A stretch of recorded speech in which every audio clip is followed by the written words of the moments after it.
And I'm making ube ice cream.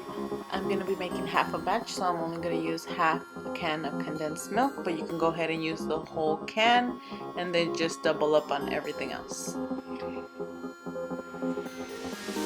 Now I'm going to add 1 to 2 teaspoons of ube flavoring. This is to your personal taste. The more ube flavoring, the more intense the flavor, or if you just want the color, go ahead and add purple food coloring so you get the color you desire. This is the color that I wanted, so I went ahead and just went with that.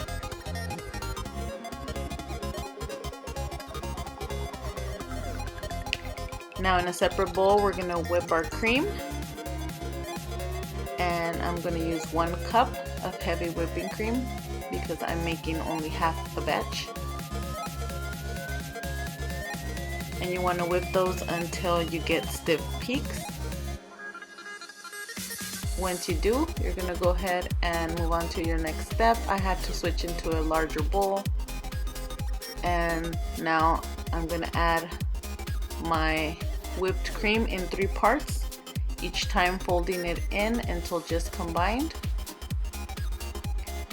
Once it's nicely incorporated, and as you can see, it did not turn out the color I wanted. I wanted a more intense purple, but I didn't have any purple food coloring on hand, so I just went with this.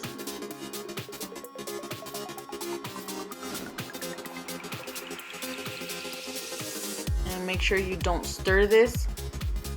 Try to just fold it in, or else you're gonna lose all the airiness of the whipped cream and it will make your ice cream less creamy.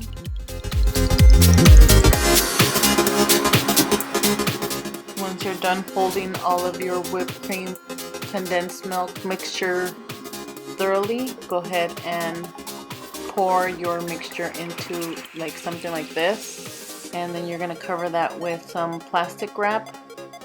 Freeze this overnight, and then you're ready to enjoy. Don't forget to subscribe so you don't miss any of my videos. I will be uploading only 2 days a week. I will keep you posted on which 2 days I decide. So thanks for watching, and talk to you guys next video.